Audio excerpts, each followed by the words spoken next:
तरुणिया नौजवान जमाकेरा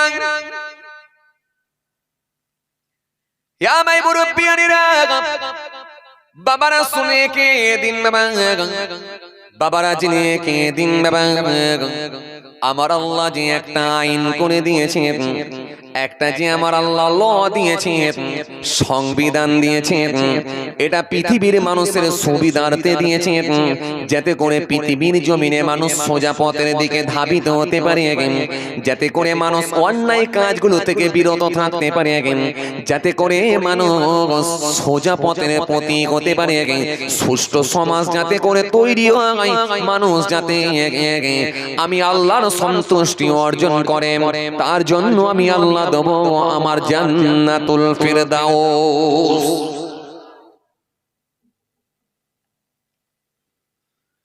এই জন্য আল্লাহ কোরআনে কারীমের মধ্যে বললেন, ইন্নাল্লাযীনা আমানু ওয়া আমিলুস সালিহাত কানাত লাহুম জান্নাতুল ফিরদাউসে নুজুলা। নিশ্চয়ই যারা ঈমান এনেছে, পৃথিবীর জমিনে সৎ কর্ম সৎ কাজগুলো করেছে, আমি আল্লাহ বলি তাদের জন্য রয়েছে আমার জান্নাতুল ফিরদাউস। আরো জোরে বলেন। এবারে আপনি বলবেন ভাইজান, এই আইন আমি মানব কি করে? আল্লাহ আইনটা যে দিয়েছেন, আল্লাহ যে একটা ল দিয়েছেন, আল্লাহ যে সংবিধান দিয়েছেন, এটা পৃথিবীর মানুষের সুবিধার্থে দিয়েছেন, না হলে পৃথিবীর মানুষ পৃথিবীর জমিনে বসবাস করতে পারতো না।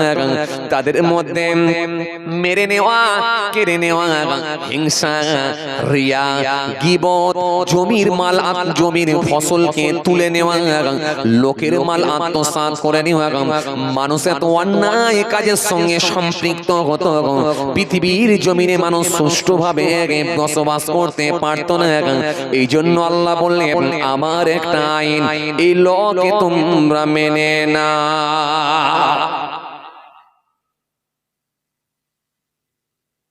কি বলছি বুঝতে পারছেন?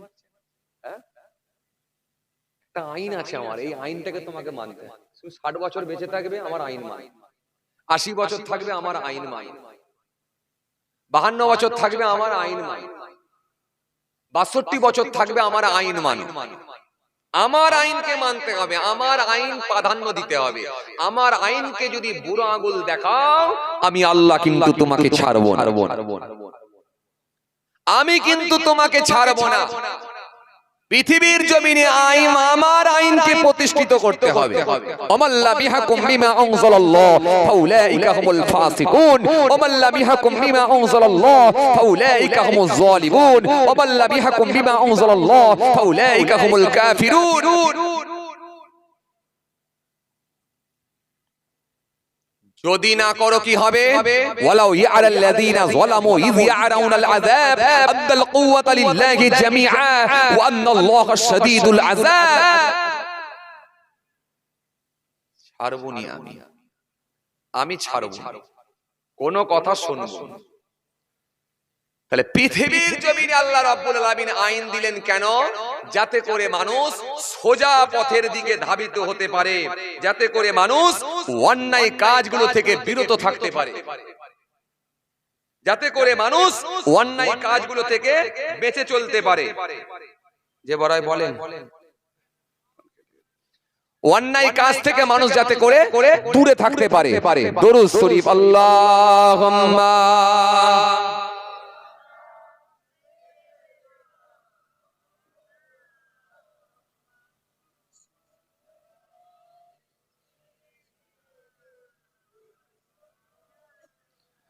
দরুদ শরীফ আল্লাহুম্মা।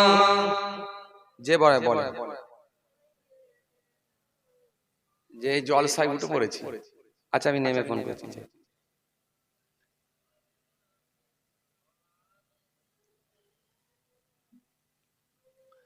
মোহাব্বতের সঙ্গে দরুদ শরীফ আল্লাহুম্মা।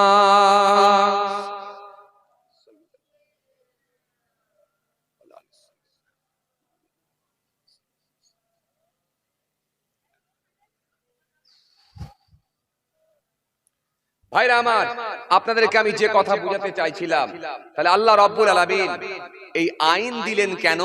যাতে করে মানুষ পৃথিবীর জমিনে একটা স্বচ্ছ সমাজ তৈরি হয়, পৃথিবীর জমিনে মানুষ যাতে সুষ্ঠুভাবে জীবন যাপন করতে পারে, যাতে করে মানুষ অন্যায়ভাবে মানুষের মাল যেন হরণ না করে নেয়, কেউ কারো যেন মাল আত্মসাৎ করে না নেয়, পৃথিবীর জমিনে যাতে করে বিশৃঙ্খলার পরিবেশ তৈরি না হয়ে যায়, পৃথিবীর জমিনে জোর যার মুল্লুক তার বলে চালিয়ে না দেয়, ক্ষমতা যার থাকবে সেই রাজ করবে, গরিবদেরকে শোষণ করবে, এটা যাতে না হয়। এই জন্য আল্লাহ বলেন আমার একটা সংবিধান আছে, এটা তোমরা মেনে নাও। কথা কিছু বুঝতে পারছেন? কথা কিছু বুঝতে পারছেন?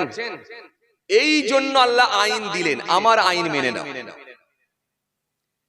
এবারে যদি বলেন আপনি আল্লাহর আইন মানবেন না, তাহলে আল্লাহ আপনাকে অবশ্যই অ্যারেস্ট করবে।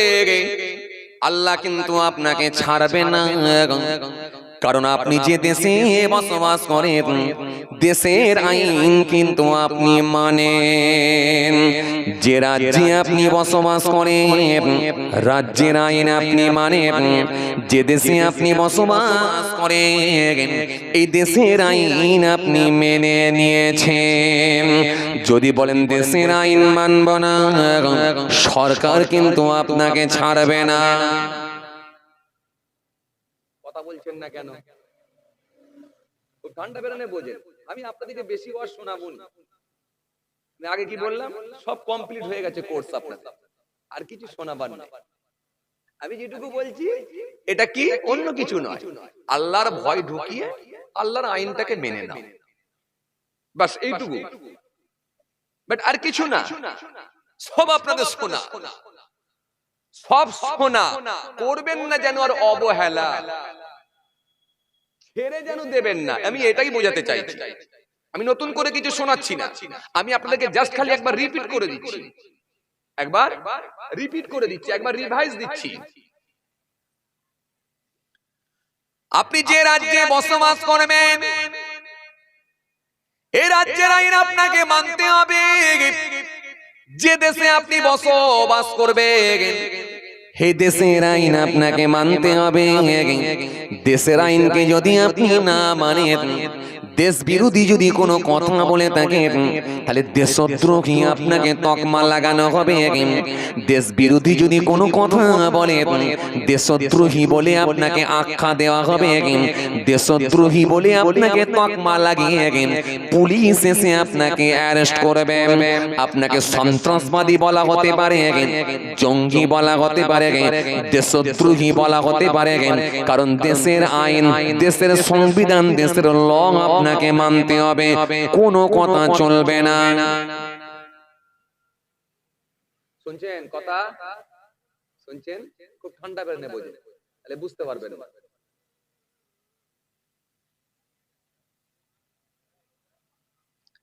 আপনি যদি বলেন মানব না,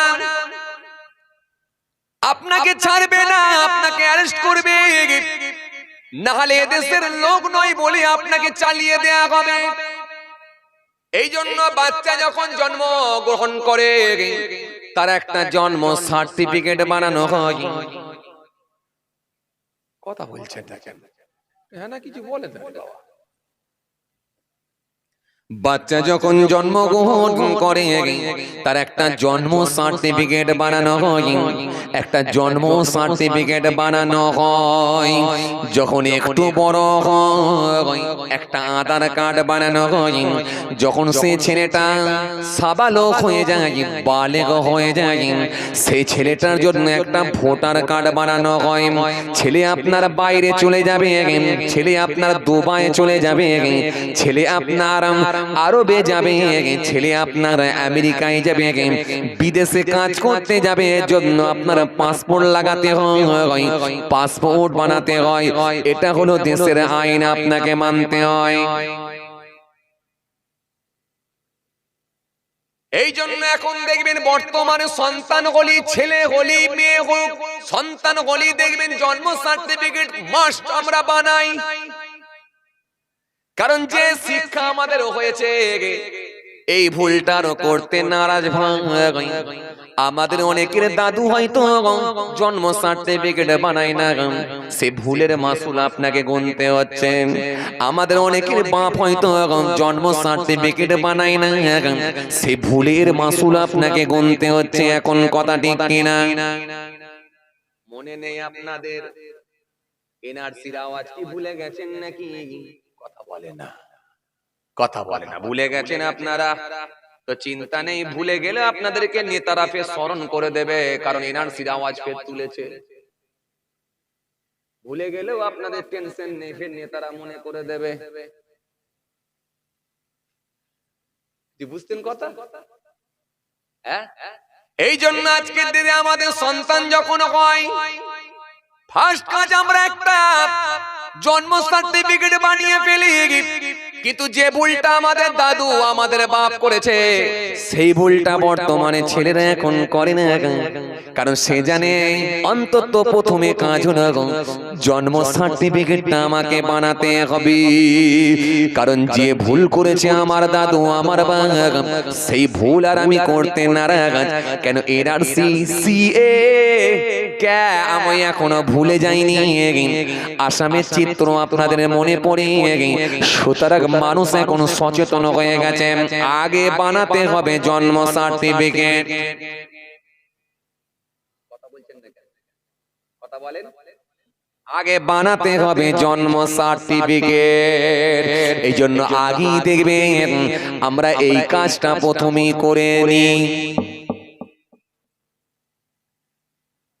কারণ জানি না ভবিষ্যতে আবার কি হবে জানি না।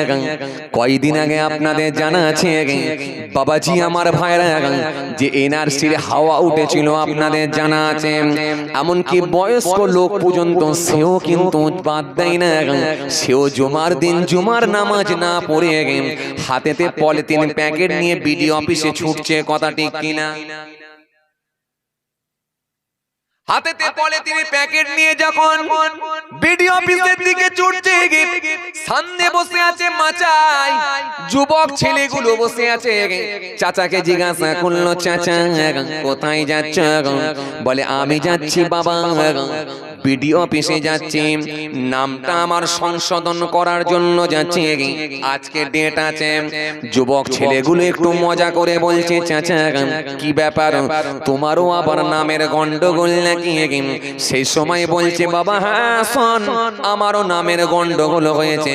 বলে কি গন্ডগোল? বলে আমার নাম হলো আব্দুল জব্বার, আর আধার কার্ডে হয়ে গেছে শুধু বুধবার।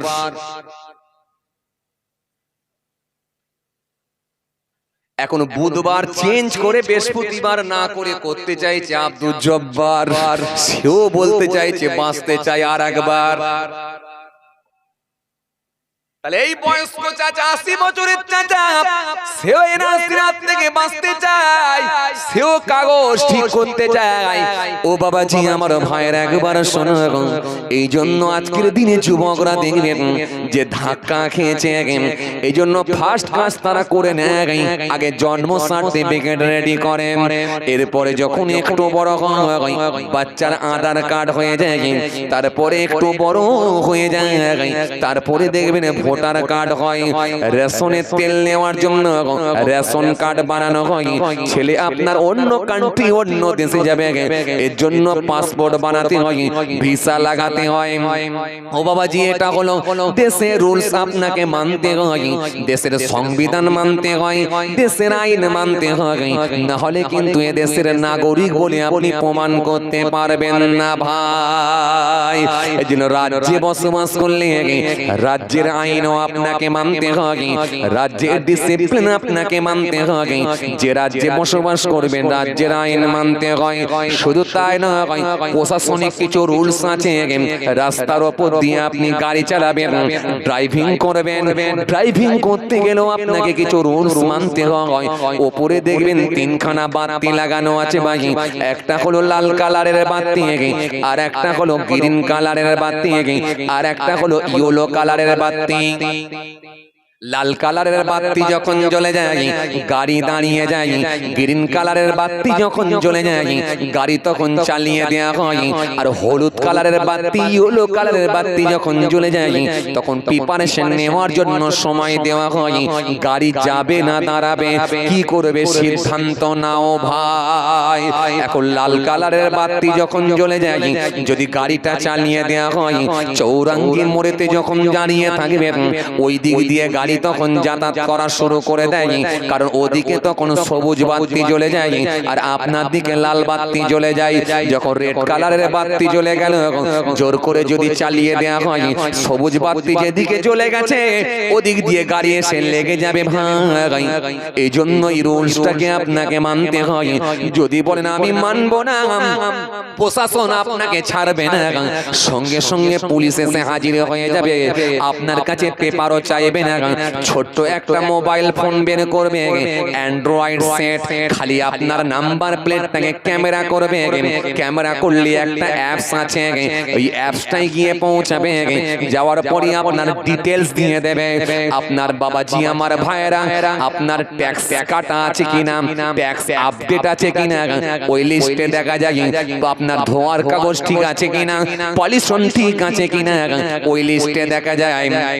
আপনার বাবাজি আমার ভাইয়েরা, আপনার বাবাজি আমার ভাইয়েরা ইন্স্যুরেন্স কাটা আছে কিনা ওই লিস্টে দেখা যায়, কার নামে গাড়িটা আছে ওই লিস্টে দেখা যায়, গাড়িটা কত সালের গাড়ি সেই লিস্টে দেখা যায়। টোটাল লিস্ট কিন্তু আপনার হাতে চলে যায়। এরপরে লাইসেন্স আছে কিনা তখন আপনাকে জিজ্ঞাসা করা হয়, যদি না থাকে ছোট্ট একটা কেস দেয়, লালবাজারে গিয়ে দেখা করতে বলে। ভাই এটা হলো দুনিয়ার নিয়ম, দুনিয়ার আইন, দুনিয়ার প্রশাসনিক আইন, এটাও কিন্তু আপনাকে মানতে হয়।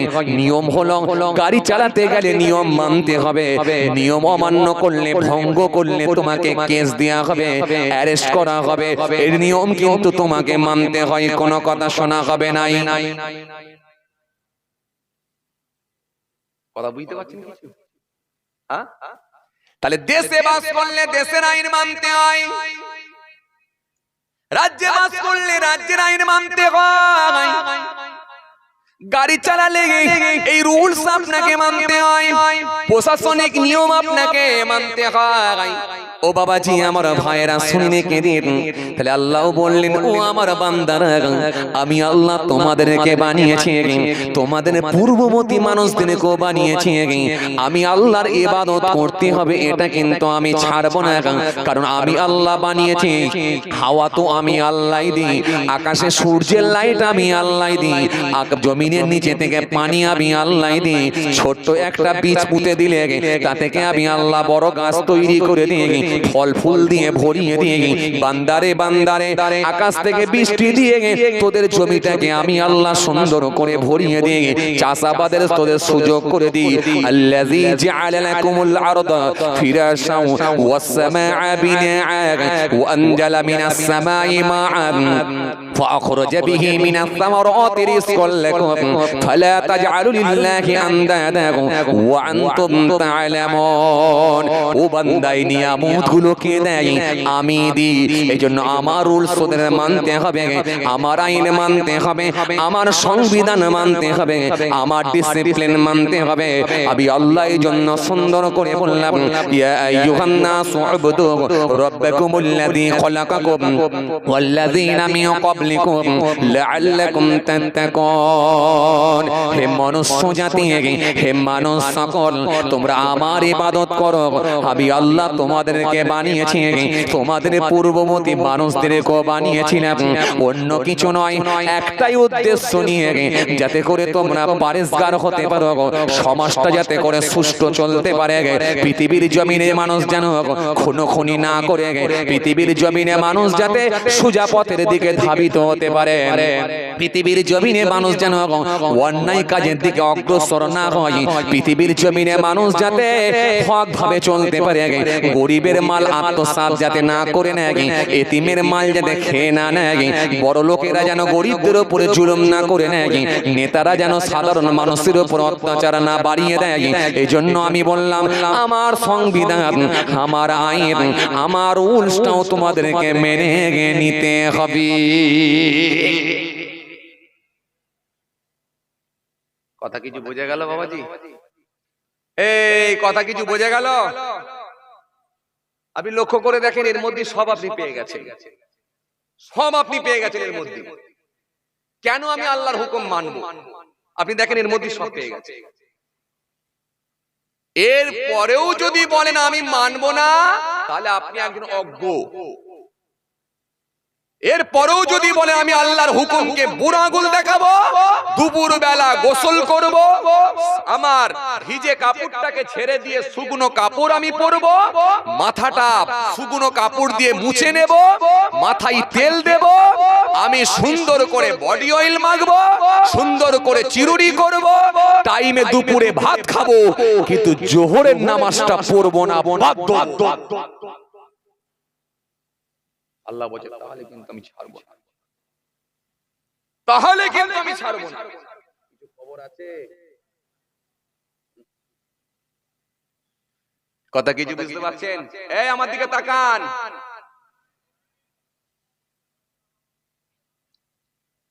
আমার দিকে তাকান। ভাইরা আমার, বন্ধুরা আমার, সাথী মহব্বতের ভাইরা, তাহলে আপনি জোহরের নামাজটা পড়তে পারলেন না, গোসল করলেন, এটা আপনি প্র্যাকটিসে পরিণত করলেন। আপনি দুপুর বেলা এক মুঠো খেতে হবে, সেটা আপনি প্র্যাকটিসে পরিণত করলেন। মাথায় তেল দিতে হবে, শুকনো কাপড় দিয়ে মাথাটাকে মুছে নিয়ে শুকনো একটা কাপড় পরে ভিজে কাপড়টা রেখে দিতে হবে, সব শিখতে পারলেন। খালি জোহরের নামাজটা যে পড়বেন, এটা প্র্যাকটিসে পরিণত করতে পারলেন। কথা কিছু বুঝতে পারছেন? এই জন্য এত মারবে ফেরেশতা, মারের কিন্তু কোনো হাফ টাইমও দেবে না। ব্রেক ফেল গাড়ি কোনোদিন চেপেছেন আপনারা? কথা কয় না। বলছি ব্রেক ফেল গাড়ি কোনোদিন চেপেছেন? বলেন বলেন বলেন। চাপেননি। তো ব্রেক ফেল গাড়ি কোনোদিন দেখেছেন? তাও দেখেন নাকি? না দেখেছেন? গাড়ি মাঝে মধ্যে উল্টে যায়, দেখেছেন? চাকা উপর দিকে, মাথা নিচের দিকে। কথা বলে সেটা দেখেছি। তার মানে ব্রেক ফেল গাড়ি দেখেছি, কিন্তু ব্রেক ফেল গাড়ি চাপে নি। কেন চাপলে তার এখানে থাকতেন নি? গোরস্থান কোথায় বাবা? ও বাবা, আহারে সব দেখছো ওখান থেকে। আয় বাবা আয়, চলে আয়, খুব মুসিবতে আছি রে, তোরা চলে আয়, তোরা বুঝতে পারবি নি রে, তোদের মতো আমরাও বসেছিলাম, আরে তোদের মতো আমরাও ওয়াজ শুনেছি, ওয়াজ করেছি, আয় রে তোদের মতো আমরাও ছিলুম রে, কিন্তু যন্ত্রণায় যে আছি বুঝতে পারবি নি রে। আরে কিছু লোক দেখবেন আত্মহত্যার পথ বেছে নেয়, ও মনে মনে ভাবে আত্মহত্যা মনে হয় মানুষ করে ফেললি মানুষ মনে হয় সুরক্ষিত, মানুষ মনে হয় নিরাপদ। কেন আত্মহত্যা করে ফেললে মনে হয় আর তার কেউ কিছু করতে পারবে না, কিন্তু কিছু করতে পারবে না নয়, বরং তার চাপ সে আরো বাড়িয়ে নিল। এখানে যে মুসিবতে ছিল তার থেকে যে কত গুণ বেশি মুসিবতের মধ্যে সে সামনে যে পৌঁছালো, কত বেশি যে মুসিবতের সম্মুখীন সে হলো, সেটা বলে বোঝানো যাবে না। কি মুসিবত আপনি দুনিয়ার জমিনে পেয়েছেন? কি 3 লাখ টাকা ধার হয়ে গেছে, চেষ্টা করুন ধার শুধবো, তার সঙ্গে সময় নেন, আস্তে আস্তে করে ধারটাকে আমি পরিশোধ করব, চেষ্টা করুন। না পারলে মোটরসাইকেলটাকে বিক্রি করুন, এরপরে যদি না পারেন অন্তত 2 কাঠা জমি 1 কাঠা জমি বিক্রি করুন, আপনি ধার পরিশোধ করে দেবার মতো ক্ষমতা থাকবে। কিন্তু আত্মহত্যার পথ যদি বেছে নেন, কিতাব থেকে একেবারে প্রমাণ পাওয়া যায় ওই মৃত্যুর পথ থেকে নিয়ে একেবারে আযাব শুরু হবে, নিশ্চিতভাবে তার ঠিকানা জাহান্নাম হবে। আত্মহত্যাকারী কখনো জান্নাত পাবে না, এটা মনে রাখবেন। 3 রাত কবরে আগুন জ্বলবে, বাঁচাবার কিন্তু কেউ থাকবে না, কেউ থাকবে না। ভাইরা আমার, বন্ধুরা আমার, সাথী মহব্বতের ভাইরা, আমি আপনাদেরকে যেটা বোঝাতে চাইছিলাম, তাহলে যে দেশে আপনি বসবাস করবেন সেই দেশের আইনের গুরুত্ব আপনাকে দিতে হবে, দেশের রুলস আপনাকে মানতে হবে, সংবিধান আপনাকে মানতে হবে। রব বললেন আমারও কিছু সংবিধান আছে, আইন আছে, এটা মেনে নিলে তোদের ভালাইয়ের জন্য দিয়েছি। কারণ পৃথিবীর জমিনে মানুষের মধ্যে শিষ্টাচার থাকবে না, বড় ছোট মানামানি থাকবে না, মানুষ জ্ঞানহীনদের মতো কাজ করবে। সুতরাং আমি আল্লাহ বলছি আমার একটা রুলস আইন আছে, এই আইনটাকে মেনে নিলে কি হবে, পৃথিবীর জমিনে সুষ্ঠু সমাজ তৈরি হবে, মানুষ আরামের সঙ্গে জীবন যাপন করতে পারবে। এজন্য মাঝে মধ্যে দেখবেন প্রতিবেশী যদি দুটো লোক ঝগড়া করে, থার্ড পার্সন আর একটা লোক, 3 নম্বর লোকটা গিয়ে সেখানে ছাড়াবার বেশ ব্যবস্থা করে। কথা বলছেন না কেন? দুজন ওকে মারতে যায়, ওকে মারতে যায়, আর একজন দেখবেন 3 নম্বরের লোকটা যিনি পৌঁছায়, তিনি গিয়ে বলে, একে গিয়ে বলে, ভাই যা হয়েছে হয়েছে, ছেড়ে দাও ভাই, যা হয়েছে হয়েছে, কি করবে ভাই, ছেড়ে দাও ছেড়ে দাও, দুদিনের দুনিয়া, ভুলভ্রান্তি হতে পারে, আরে ভুল তো হতেই পারে, কি করবে, যাক যাক ছেড়ে দাও ছেড়ে দাও। ওকে একবার বোঝালো, যখন এ বেশি উগ্র হচ্ছে, এ বেশি উত্তেজিত হচ্ছে, আবার একে গিয়ে বলে, ভাই কি হবে, তোমারই তো ভাই একটা প্রতিবেশী মানুষ, কালকে আবার ঠিক হয়ে যাবে, এই রাগারাগিটা রয়ে যাবে, কি হবে দুদিনের দুনিয়া। আবার ওকে বুঝিয়ে আস্তে আস্তে দেখবেন সেই জায়গাটা ঠান্ডা করার চেষ্টা করে, ওই ঝামেলাটাকে বন্ধ করার চেষ্টা করে। তাহলে আপনি বলেন, যদি সংবিধান না মানে, আইন যদি না মানে, তাহলে ছাড়াতে যাবে কি? আমার কথাটা খুব ভালো করে ধ্যান দেন। ছোট বাচ্চাগুলো যারা আছে ওরা বুঝতে পারবেন না, আপনারা যারা বয়স্ক লোক এবং বুঝদার মানুষ যারা আছেন ভালো করে বোঝার চেষ্টা করেন। আপনি বলেন যদি সংবিধান না মানা হয়, আইন যদি না মানা হয়, রুলস যদি না মানা হয়, তাহলে ছাড়াতে যাবে কি? সবাই তো মারপিট করবে। কথা বলছে না, এর কথা বলে না, সবাই মারপিট করবে না, ছাড়াতে যাবে কি? ছাড়ানোর লোকের অভাব হবে কি হবে না? কথা বলে না, বলছি ছাড়ানোর লোকের অভাব হবে না? সুতরাং এই জন্য আল্লাহ বলছে তোমরা আমার আইনকে মেনে নাও, আমার সংবিধান মেনে নাও, নহলে কিন্তু আমি আল্লাহ তোমাদের জন্য কঠিন আযাব রেখে দিয়েছি। তখন কিন্তু তোমাদেরকে আর ঘুরে ঘাস খেতে দেওয়ার, ঘুরে কিন্তু খানা খেতে দেওয়ার টাইম দেওয়া হবে না। এই জন্য নাম হলো তার ফেরাউন, রেগে আগুন পুরো গরম। নবী মুসা বলছেন আল্লাহর দিকে ফিরে আসো। যখন সে আসলো না, আল্লাহ বলছে ও মুসার হবে না, পাঠাচ্ছি আমি আল্লাহ এবারে ফারেস্তা, পানিতে ডুবিয়ে করবো ওকে শায়েস্তা। নাম হলো তার নামরুদ। ইয়ার এক অদ্ভুত, বেঁচে ছিল 1700। নবী ইব্রাহিম বললেন চলে এসো, চলে এসো, আল্লাহর দিকে ফিরে এসো। যখন সে আসলো না, আল্লাহ বলেন ও ইব্রাহিম আর হবে না, পাঠাচ্ছি আমি আল্লাহ ছোট্ট একটা মশা, নাকের ভিতরে ঢুকিয়ে মস্তিষ্কে পাঠাবো সোজা, সাইজ করে দেব সোজা, কেউ কে আর বাঁচাতে পারবে না। আল্লাহ করেছিল কি করে না?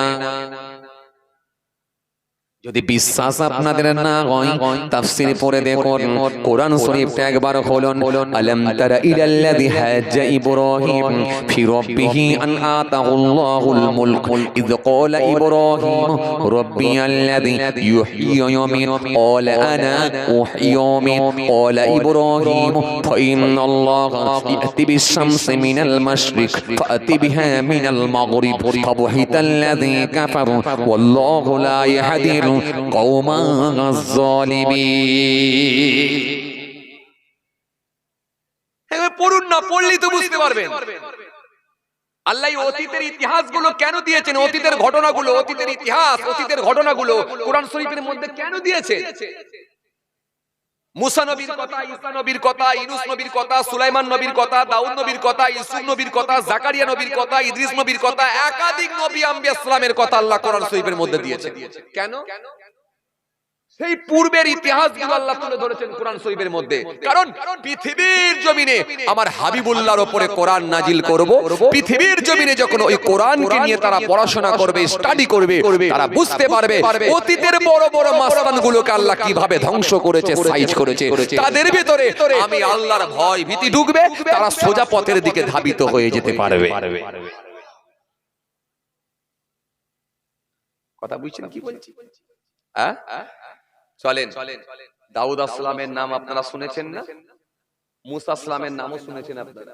শুনেছেন কি শুনেননি? শুনেছেন। আচ্ছা এবারে বলেন তো আপনারা, দাউদ আসলাম নবী ছিলেন না রাসূল ছিলেন?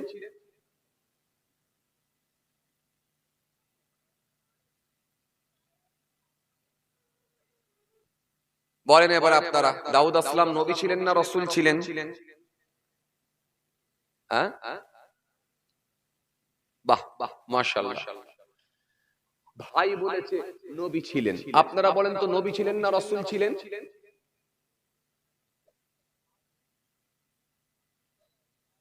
কিছু একটা বলেন। বাহ মাশাআল্লাহ, ওই ভাইও বলেছে নবী ছিলেন। আপনারা বলেন তো নবী ছিলেন না রাসূল ছিলেন? আগা বাবাজি কই গো? ও ভাই বিরাট কোহলি, এদিকে দেখো না গো। বলছি শুধু বসলে হবে না, পয়সা দিতে হবে ইনশাআল্লাহ। ঠিক আছে বাবা, ইন্না লিল্লাহ যেন না হয়। সব আজকে দেখছি সব মাপেতে ছোটগুলো বেশি ঢুকেছে আজকে দেখছি, কথা বুঝতে পারছেন। তবে একটা কথাই আছে, খুদে লঙ্কায় নাকি ঝাল বেশি, এরকম একটা কি কথা বলে, ওর একটা বাক্য নাকি এরকম ধরনের কথা আছে বাংলা কথায়। তবে আজকে কিন্তু আমি দেওয়ার লোক খুব কম। তো যাই হোক, প্রথমে এসে দেখছিলাম পুরো একদম যেন আমি ঘাবড়ে গিয়েছিলাম যে আজকে মনে হয় সব ফাঁকাই রয়ে গেল, লোকই মনে হবে না। তো যাই হোক, 4 আনা 8 আনা 12 আনা মোটামুটি সব এসে, সব ধরনের আনা এসে গিয়ে 8 থেকে 80 পুরো একেবারে আমিও যেন খুশি, মোটামুটি মানিয়েছি। কথা ঠিক কি না? খুব ভালো লেগেছে মাশাআল্লাহ।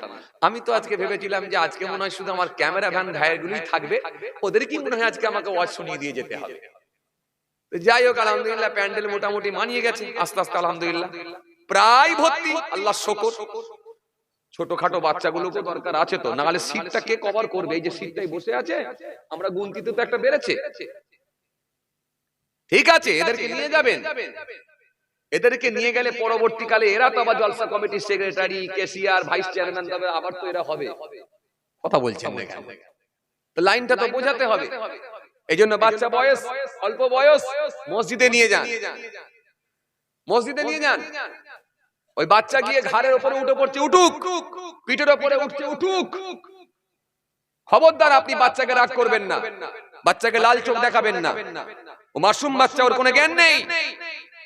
ওকে মসজিদে নিয়ে যাবেন, মসজিদে যাওয়ায় অভ্যস্ত হবে। 7 বছর, 9 বছর, 8 বছর, 10 বছর, 12 বছর যখন হয়ে যাবে, তখন পাক্কা নামাজি হয়ে যাবে আলহামদুলিল্লাহ। ছোট থেকে মসজিদে নিয়ে যাবেন। কিছু কিছু বয়স্ক লোকেরা আবার রাগান্বিত হয়, বাচ্চা নিয়ে গেলে রেগে যায়, কেন বাচ্চা নিয়ে এসছো, ডিস্টার্ব করছে। ডিস্টার্ব নয়, আপনি আপনার মতো নামাজ পড়ুন। ও বাচ্চা গেছে, ইসলাম বলেছে বাচ্চাকে নিয়ে যাও, নিয়ে যাও। 7 বছর থেকে মসজিদে নিয়ে চলে যাও, 6 বছরের বাচ্চাকে নিয়ে চলে যাও। 10 বছর, 11 বছর, 12 বছরের বাচ্চা যদি নামাজে না যায়, একটু চচ্চাপল লাগাও।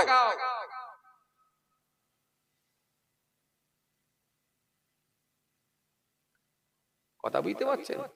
তবে তো সে ছেলেটা আস্তে আস্তে ভবিষ্যতে আল্লাহ রুলসটাকে, আইনটাকে মেনে নেবে, নাহলে আইন কে মানবে? এই যে আমি আপনাকে বলছিলাম না, 3 নম্বর লোকটা যদি না থাকতো, ঝগড়াটা কে থামাবে? সবাই যদি খড়ের গাদায় আগুন লাগাবে, পানি কে ঢালবে? পানি ঢাকার লোক দরকার তো।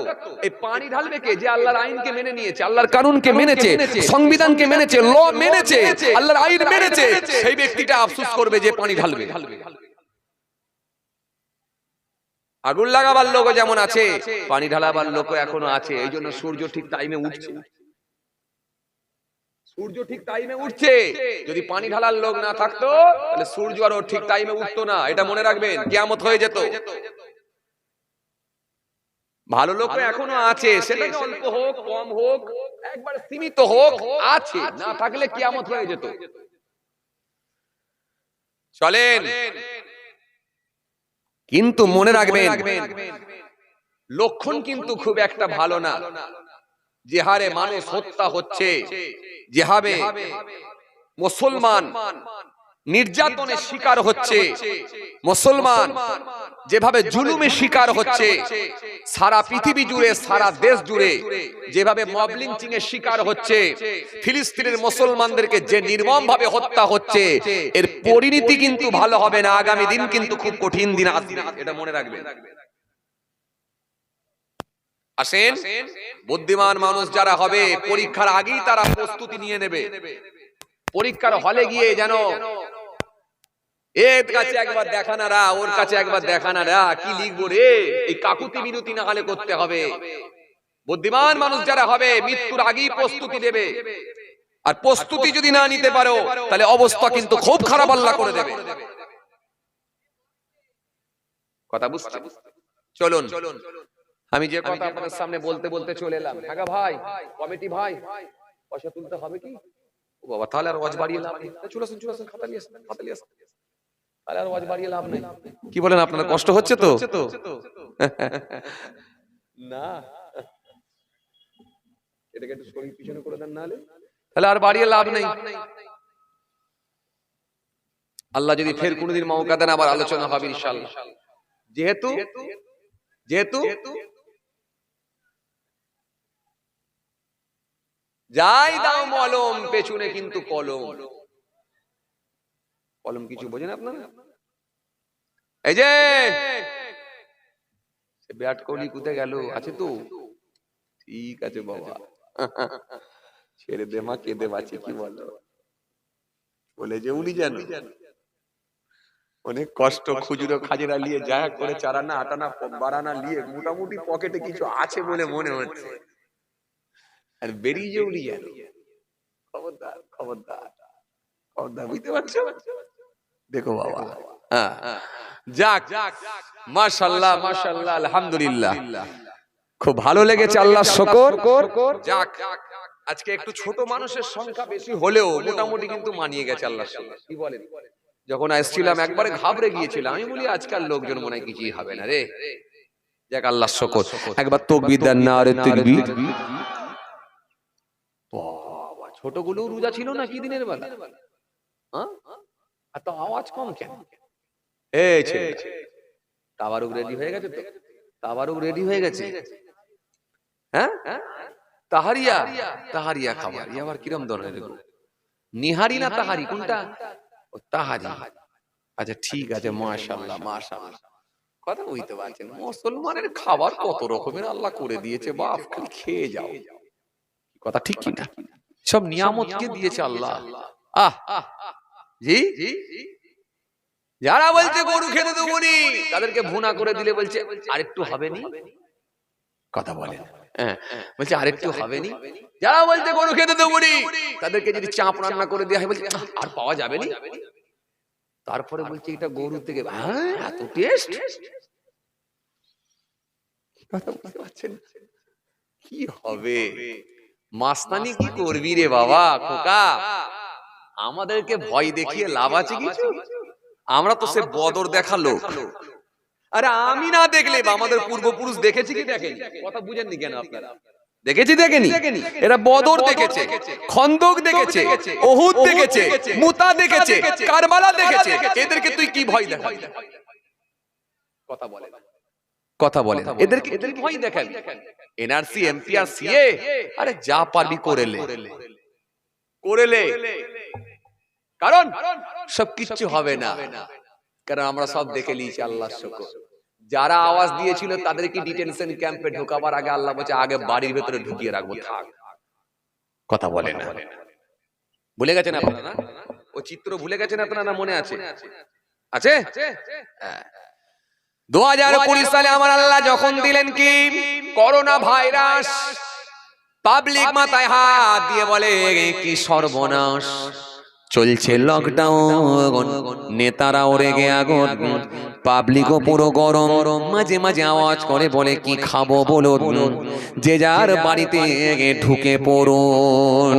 খালি প্রশাসন এসে মাইকিং করে যে যার বাড়িতে ঢুকে পড়ুন।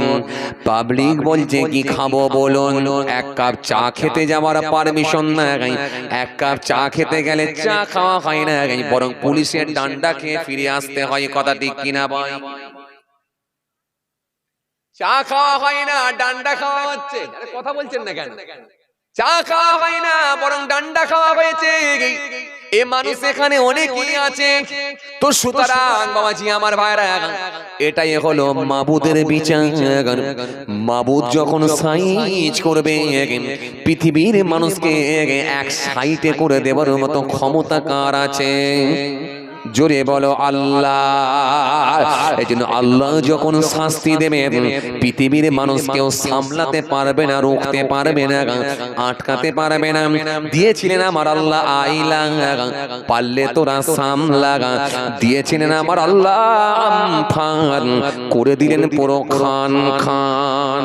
এই কয়দিন আগে চেন্নাইয়ের জমিনে যেভাবে আল্লাহর ঝড় তুফান, একেবারে এয়ারপোর্টের ভেতরে ফ্লাইটের চাকা পর্যন্ত ডুবে যায়, এক কোমর এক জাং পানি হয়ে যায়, কারোর হিম্মত নাই পানিকে আটকে দিতে পারে। ভাই এটাই হলো মাবুতের দেওয়া ক্ষমতা। হেলিকপ্টার প্লেন পর্যন্ত উঠতে দেব না, যেখানকার জিনিস সেখানেই রেখে দেব। কে পারে? একমাত্র আল্লাহ। এই জন্য মাবুদ বলেছে আমার আযাব হলো কঠিন আযাব, আমি দিলে কেউ তো ছাড়বো না।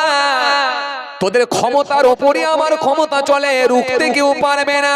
ওয়ালাউ ইয়ারাল্লাযীনা যালামু ইয ইয়ারাউনাল আযাব আন্নাল কুওয়াতা লিল্লাহি জামিআন ওয়া আন্নাল্লাহা শাদীদুল আযাব। যেটা কেউ পারে না সেটা পারে কে? জোরে বলো। যেটা কেউ পারে না সেটা পারে আল্লাহ। আর আল্লাহ যখন দেবে, রুখতে কিন্তু কেউ পারে না। তোরা কি ইমানদার দিগকে ভয় দেখাবি? ভয় খাওয়ার লোক আমরা। খালি আসেন, আমাদের ঘরটা খারাপ হয়ে গেছে, আমাদের ঘরগুলোকে আমরা ঠিক করতে পারি। কথা বলছেন না কেন? কথা বলেন, কথা বলছেন না কেন? মাথার চুলটার দেখো ডিজাইন দিয়েছে কেমন? কথা বলেন, কথা বলা। হ্যাঁ, ডিজাইন দিয়েছে নেইমার, খালি টিভির সামনে বলছে তুলে মার। দেশে ডিজাইন দিয়েছে আলাদা, বিরাট কোহলি বলে কি হইলি। পরনের প্যান্টের ডিজাইন দিয়েছে আলাদা, যে অ্যান্ডে রাসেল, অ্যান্ডে রাসেল। ছেলের নাম দিয়েছে সোহেল, ভক্ত হচ্ছে অ্যান্ডে রাসেল। গোলমালটাই। আমার ঘরটাকে যদি ঠিক করা যেত না, তাহলে আর কোনো টেনশন হতো না। আসেন হে যুবক ছেলেরা, ভুল বুঝবেন না, রাগ করবেন না, আমি আপনাদের ভাই, রাগ করবেন না। আমি আপনাদের ভাইজান, দুটো হক কথা বলে যাই, এটা আপনাদের উপকারে একবার ভেবে যাবে। চুল যেন আর নায়ক গায়কের মতো ডিজাইন দেবেন না, দুনিয়াটা খুব বেশি দিন না। ফিলিস্তিনের মুসলমানগুলো কাঁদছে যারা এখনো বেঁচে আছে, কেউ বাপ হারা, কেউ মা হারা। কোন বাচ্চা বাপ হারা, কোন বাচ্চা মা হারা, কোন বাচ্চা ভাই হারা, কোন পিতা তার সন্তান হারা, কোন মা তার কন্যা হারা। এই করুণ দৃশ্যের কথা তুলে ধরা যাবে না, মুখে প্রকাশ করা যাবে না। ভাইরা, যেখানে হয়েছে সেখানকার মানুষই জানে সেখানকার ঘটনাটা কি। তো সুতরাং আসেন, ভুল বুঝবেন না, আমার ওপর রাগ করবেন না, ফিরে আসেন, আল্লাহর রাস্তায় ফিরে আসেন, আল্লাহর আইনটা মেনে নেন। আমি আপনাদেরকে একটাই কথা প্রথম থেকে বোঝাতে চেয়েছি, আল্লাহর সংবিধানকে মেনে নেন, যতটা পারবেন মেনে নেন। কিছুটা যদি নাও করতে পারেন, অন্তত 5 ওয়াক্ত নামাজটা পড়েন। বালেগ বালেগা, সাবালক সাবালিকা, প্রত্যেকের জন্য অন্তত 5 ওয়াক্ত নামাজটা পড়েন। বছরে একটা মাস রমজান মাসে রোজাটা রাখেন, ব্যাস এতটুকু করেন, বাট আর কিছু না। এবারে আপনি খালি নিষিদ্ধ কাজগুলোকে বর্জন করেন।